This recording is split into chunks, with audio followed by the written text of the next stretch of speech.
അപ്പോൾ എല്ലാവർക്കും നമസ്കാരം. അപ്പോൾ ഇന്നത്തെ നമ്മുടെ പരിപാടി എന്താണെന്ന് വെച്ച് കഴിഞ്ഞാലോ, ഇന്ന് നമ്മൾ ഇവിടെ കുറച്ച് ബ്രൊക്കോളി എടുത്ത് വെച്ചിട്ടുണ്ട്. അപ്പോൾ ഈ ബ്രൊക്കോളി വെച്ചിട്ട് നമ്മൾ വളരെ എന്താ പറയുന്ന ഹെൽത്തി ആയിട്ടുള്ള ഒരു സൂപ്പാണ് നമ്മൾ ചെയ്യുന്നത്. കാര്യം ഇത് വളരെയധികം ശരീരത്തിന് നല്ല ഒരു ഐറ്റമാണ് ഈ സംഭവം. അപ്പം അതാണ് നമ്മൾ ചെയ്യുന്നത്. അപ്പോൾ നമ്മൾ ഇവിടെ നമ്മൾ സ്റ്റീലിൻ്റെ ഒരു പാത്രമൊക്കെ വെച്ചിട്ടുണ്ട്. അപ്പോൾ ഇനി നമുക്ക് ഇതിനകത്തോട്ട് ഈ ബ്രൊക്കോളി ഇട്ട് കൊടുക്കാം. അതെ, ഇത് നമ്മുടെ ഈ കോളിഫ്ലവറിന്റെ തന്നെ മറ്റൊരു വകഭേദം പോലെ ഇരിക്കും സംഭവം. അപ്പൊ നമുക്കിനി വെള്ളം ഒഴിച്ചെടുക്കാം. അപ്പൊ ഇത് വേകാൻ ആവശ്യമായിട്ടുള്ള വെള്ളം വേണം. പിന്നെ അതിന്റെ കൂട്ടത്തിൽ രണ്ട് കാര്യങ്ങളുണ്ട്. ഒരു ബേ ലീഫ്, അതൊന്ന് ചെറുതായിട്ടൊന്ന് ഫ്ലേവർ. പിന്നെ ഇതൊരു ചെറിയ സവോളയാണ്, വളരെ ചെറിയൊരു സവോള. ഇതിന് അധികം ഇൻഗ്രീഡിയൻസും കാര്യങ്ങളൊന്നും വേണ്ട. നമ്മുടെ സാധാരണ സൂപ്പ് പോലെ പെട്ടെന്ന് തന്നെ നമുക്കിത് റെഡിയാക്കി എടുക്കാനും പറ്റും. ഇത് വളരെ ഹെൽത്തി ആയിട്ടുള്ള രീതിയിലാണ് ചെയ്യുന്നത്. അപ്പൊ ഇനി ഇതോടെ നിന്ന് നന്നായിട്ട് വെട്ടി തിളച്ച് അതിന്റെ അകത്തുള്ള സത്തുകൾ കംപ്ലീറ്റ് നമുക്ക് ആ വെള്ളത്തിലോട്ട് നന്നായിട്ട് വേണം.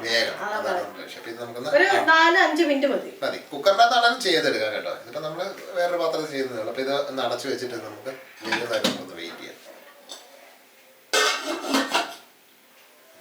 അപ്പൊ നമ്മളിത് വേഗം വെച്ച് നമ്മുടെ ബ്രൊക്കോളി നല്ല അടിപൊളിയായിട്ട് വെന്ത് സെറ്റപ്പ് ആയിട്ടുണ്ട് സംഭവം. അപ്പൊ ഇനി നമുക്കിത് സ്റ്റവ് ഒന്ന് ഓഫ് ചെയ്യാം. അപ്പൊ നമ്മുടെ ഈ ബേ ലീഫ് ഇല്ലേ, അത് മാത്രം എടുത്ത് മാറ്റാതെ. കാര്യം അതിന്റെ ഗുണങ്ങളൊക്കെ നമുക്ക് നമ്മുടെ വെള്ളത്തിൽ കിട്ടിയിട്ടുണ്ട്. അപ്പൊ ഇനി എന്താ ചെയ്യുന്നത് വെച്ചാൽ ഇതൊന്ന് നല്ല ഡാറിയതിനു ശേഷം ഇതൊന്ന് അരച്ചെടുക്കാം. ഇത് മുഴുവനും കൂടി ഇട്ട് അങ്ങ് അരച്ചെടുക്കാതെ, വേറെ ഒന്നും മാറ്റാനില്ല. അങ്ങനെ അരച്ചെടുക്കാം. നന്നായിട്ട് തണുക്കണം. തണുത്തിട്ട് വേണം, അല്ലെങ്കിൽ നമ്മുടെ മിക്സിക്കൊക്കെ പണി കിട്ടും. അതുകൊണ്ട് ഇതൊന്ന് തണുത്ത് നമുക്ക് അരച്ച് റെഡിയായി കൊണ്ടുവരാം. അപ്പൊ നമ്മൾ വേവിച്ച നമ്മുടെ ബ്രൊക്കോളിയും മറ്റേ നമ്മുടെ ഉള്ളി കാര്യങ്ങളും എല്ലാം കൂടെ നമ്മളത് അരച്ചൊരു പേസ്റ്റ് ആക്കി നമ്മൾ സെറ്റപ്പ് ആക്കി ഇവിടെ റെഡിയാക്കി വെച്ചിട്ടുണ്ട്. അപ്പൊ തൊട്ടടുത്ത് തന്നെ നമ്മുടെ പഴയ പാത്രം തന്നെ ഇവിടെ ഇരിപ്പുണ്ട്. അപ്പൊ ഇനി നമ്മുടെ പരിപാടി എന്താണെന്ന് വെച്ച് കഴിഞ്ഞാല് ഇതിൻ്റെ അകത്ത് സ്വല്പം ഓയിൽ വെച്ചിട്ടുണ്ട്. അപ്പൊ ഈ ഓയില് ഒലിവ് ഓയിലാണ്. കാര്യം നമ്മളിത് ഹെൽത്തി ആയിട്ട് ചെയ്യുമ്പോഴത്തേക്ക് ഒലിവ് ഓയിൽ ഏറ്റവും നല്ലത്. അപ്പൊ നമ്മുടെ ഓയിൽ നന്നായിട്ട് ചൂടായിട്ടുണ്ട്. അപ്പൊ ഇനി നമുക്ക് നമ്മൾ ചെറുതായിട്ട് ഇതുണ്ട് ഒരു 2 അല്ലി നമ്മുടെ വെളുത്തുള്ളി ചെറുതായിട്ട് കട്ട് ചെയ്തിട്ടുണ്ട്. അപ്പൊ അത് നമുക്ക് ഇനി ഇതിൻ്റെ അകത്തോട്ട് ചേർത്ത് കൊടുക്കാം.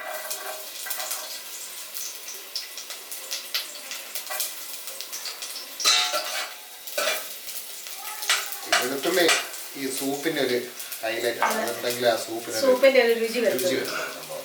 അപ്പൊ ഇനി വെളുത്തുള്ളി പെട്ടെന്ന് തന്നെ മൂത്ത് കിട്ടി, കാരണം നമ്മുടെ എണ്ണ നല്ല ചൂടായതുകൊണ്ട്. അപ്പൊ ഈ പ്യൂരി നമുക്ക് ഇതിലേക്ക് ചേർത്ത് കൊടുക്കാം.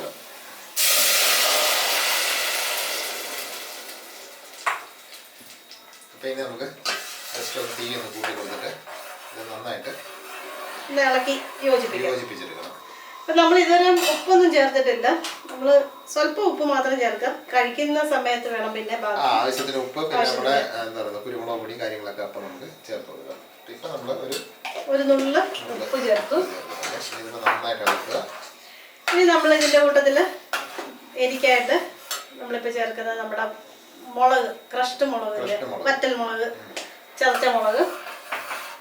അതിന്റെ കൂട്ടത്തിൽ നമ്മുടെ കുരുമുളക് പൊടി കൂടെ നമുക്ക് ചേർത്ത് കൊടുക്കാം. കുരുമുളക് പൊടിയും നമ്മുടെ എന്താ പറയുന്ന ഈ വെളുത്തുള്ളി ഇതൊക്കെയാണ് നമ്മുടെ സൂപ്പിന്റെ ഒരു ഹൈലൈറ്റ് എന്ന് പറയുന്നത്. പിന്നെ നമുക്ക് കുരുമുളക് പൊടി ചേർത്ത് കൊടുക്കാം. നമ്മൾ ഇതിൻ്റെ അകത്ത് സാധാരണ സൂപ്പ് ചേർക്കാത്ത മറ്റൊരു ഇൻഗ്രീഡിയൻ്റ് കൂടെ ഇതിനകത്ത് ചേർക്കുന്നുണ്ട്. സാധാരണ സൂപ്പുകളിലൊക്കെ നമ്മൾ എന്താ പറയുക മറ്റേ ഈ സോയാ സോസും ചില്ലി സോസും അങ്ങനെയുള്ള സോസുകളാണ് ചേർക്കുന്നത്. ഇപ്പൊ നമ്മൾ ഒരുപാട് കുരുമുളക് പൊടി ഇടുന്നില്ല. ഇത് നമ്മൾ ഇനിയിപ്പോ യൂസ് ചെയ്യാൻ നേരം നമുക്ക് ആവശ്യാനുസരിച്ചിട്ട് ചേർക്കാതെ നന്നായിട്ട് ഇളക്കി മിക്സ് ചെയ്യുക. അപ്പൊ നമ്മുടെ പ്യൂരി ഇതെല്ലാം നല്ല റെഡി ആയിട്ടുണ്ട്, നല്ല കട്ടിയായിട്ടുണ്ട്. വളരെ എളുപ്പം നമുക്ക് തയ്യാറാക്കാൻ പറ്റുന്ന ഒരു അടിപൊളി റെസിപ്പിയാണ്. അപ്പൊ ഇത് നമ്മൾ എടുത്ത് വെച്ചിരിക്കുന്നത് നമ്മുടെ തേങ്ങാപ്പാലാണ്. അപ്പൊ ഈ തേങ്ങാപ്പാൽ കൂടി ഇതിൻ്റെ അകത്തോട്ട് ചേർത്ത് കൊടുക്കാതെ നമ്മള് ചെറിയൊരു അരമുറി തേങ്ങയുടെ പാല് മാത്രമേ എടുത്തിട്ടുള്ളൂ. അപ്പൊ സോസിന് പകരം നമ്മൾ ചേർക്കുന്നത് തേങ്ങാപ്പാല്. ഇത് നന്നായിട്ടൊന്ന് തിളക്കണം. തേങ്ങാപ്പാലിനൊക്കെ അറിയാമല്ലോ, പിരിഞ്ഞു പോകും ഒത്തിരി തിളച്ച് കഴിഞ്ഞാൽ. അപ്പൊ അതുകൊണ്ട് നമ്മള് ജസ്റ്റ് ഒന്ന് തിള വന്ന ഉടനെ തന്നെ നമ്മളിത് നിർത്തുകയാണ്. അപ്പൊ നമ്മള് തീ ഓഫ് ചെയ്ത് ഇനി നമുക്കിത് നല്ല ചൂടോടെ തന്നെ സെർവ് ചെയ്യാം.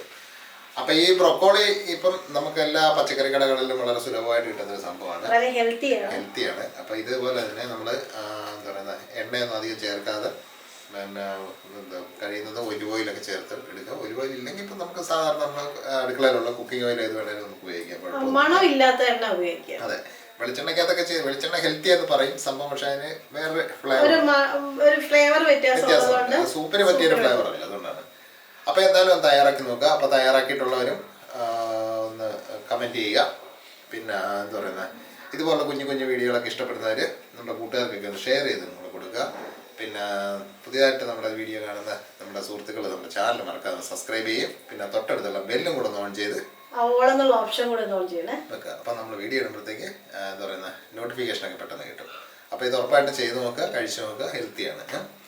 അപ്പം വളരെ വേഗം ചെയ്യാൻ പറ്റും. അതുകൊണ്ട് ചെയ്ത് തന്നെ നോക്കുക. അപ്പം നമ്മൾ വളരെ വ്യത്യസ്തമായ ഒരു അടുത്ത റെസിപ്പി ആയിട്ട് നമ്മൾ നാളെ തന്നെ കാണുന്നതായിരിക്കും. അപ്പം എല്ലാവർക്കും തൽക്കാലത്തേക്ക് by.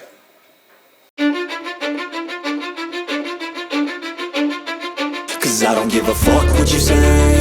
Yeah, I'ma do shit my way. So you can go kick rocks, I'ma stack bricks up, build what I want to make.